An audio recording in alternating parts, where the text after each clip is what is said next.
بسم اللہ الرحمن الرحیم۔ طلبہ وائس آفیشیل کے ناظرین السلام علیکم ورحمۃ اللہ وبرکاتہ۔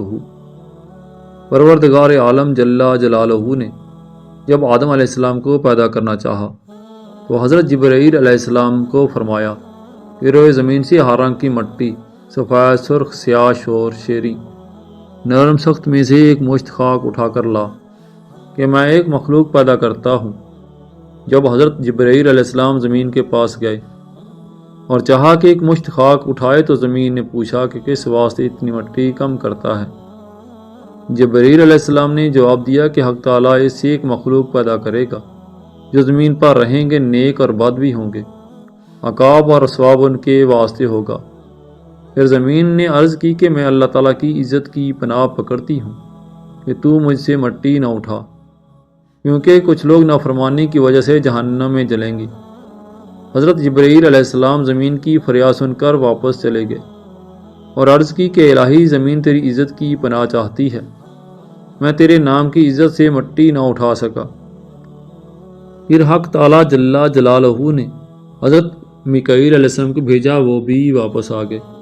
پھر پروردگار عالم نے اسرافیل علیہ السلام کو بھیجا، وہ بھی اسی طرح خالی ہاتھ واپس آ گئے۔ پھر پروردگار عالم نے حضرت عزرائیل علیہ السلام کو بھیجا تو عزرائیل علیہ السلام نے زمین کی منت و زاری نہ سنی اور کہا کہ میں اللہ تعالیٰ کے حکم کو تیری منت و زاری پر نہیں چھوڑ سکتا، میں خدا تعالیٰ کا تابع دار ہوں۔ ملک الموت فرشتہ مٹی لے کر واپس آ گیا۔ پھر پروردگار عالم نے روحوں کے قبض کرنے کا کام اسی کے سپرد کیا۔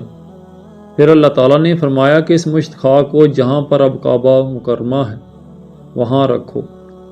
پھر 40 دن اس پر بارش برسائی، 39 دن غم کی بارش اور 1 دن خوشی کی بارش برسائی گئی۔ اسی واسطے ہر آدمی اکثر رنج و غم، فکر و اندیشہ میں مبتلا رہتا ہے اور خوشی بہت کم ہوتی ہے۔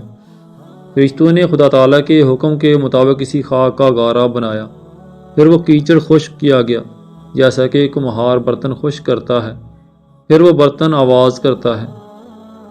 پھر اس غارے کو خدا کے حکم سے وادی نعمان جو مکہ اور طائف کے راستے میں عرفات سے متصل ہے لے جا کر فرشتوں نے ڈالا۔ پھر حق تعالیٰ نے اپنے دستے قدرت سے اس غارے سے حضرت آدم علیہ السلام کا خوبصورت قالب بنایا۔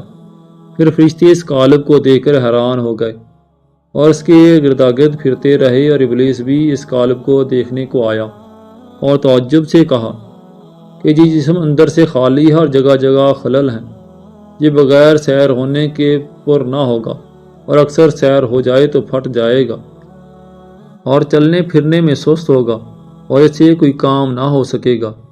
مگر جب سینہ بائیں طرف سے دیکھا تو کہنے لگا کہ یہ حجرہ بغیر دروازے کے ہے، میں نہیں جانتا کہ اس میں کیا راز پوشیدہ ہے۔ شاید یہ وہی لطیفہ ربانی ہو کہ جس کے سبب سے خلافت کا استحقاق حاصل کرے۔ بعض روایت میں ہے کہ وہ قالب 40 سال تک وہاں ہی بے جان پڑا رہا۔ جب پروردگار عالم جل جلالہ نے چاہا تو اس کالم میں روح کو داخل ہونے کا حکم دیا کہ ادخلوا ایھا الروح فی ھذہ الجسد، یعنی داخل ہو جا اے روح اس بدن میں۔ جب روح اللہ تعالیٰ کے حکم سے سر کی طرف سے داخل ہوئی تو جہاں تک روح پہنچتی گئی وہ خاکی بدن جو ٹھیکی کی طرح گوشت تھا، گوشت پوست ہڈی سے بدلتا گیا۔ جب روح سینہ تک پہنچی تو حضرت آدم علیہ السلام نے اٹھنے کا ارادہ کیا تو وہ وہیں زمین پر گر گئے۔ حق تعالیٰ جل جلالہ نے فرمایا وَكَانَ الْإِنسَانُ عَجُولًا، یعنی پیدا کیا گیا انسان جلد باز۔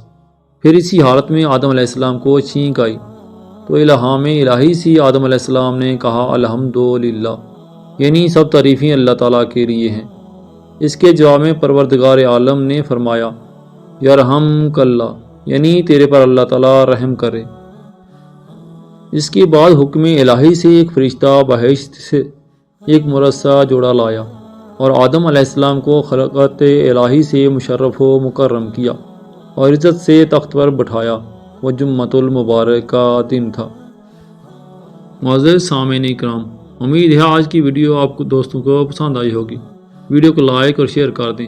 اگر آپ ہمارے یوٹیوب چینل طلبہ وائس آفیشیل پر نیو ہیں چینل کو سبسکرائب کر دیں اور ساتھ لگے بیل آئیکن کو پریس کر دیں تاکہ چینل پر آنے والی تمام ویڈیو کا نوٹیفیکیشن آپ کو مل سکے۔ اللہ تعالی ہم سب کا حامی و ناصر ہو، آمین یا رب العالمین۔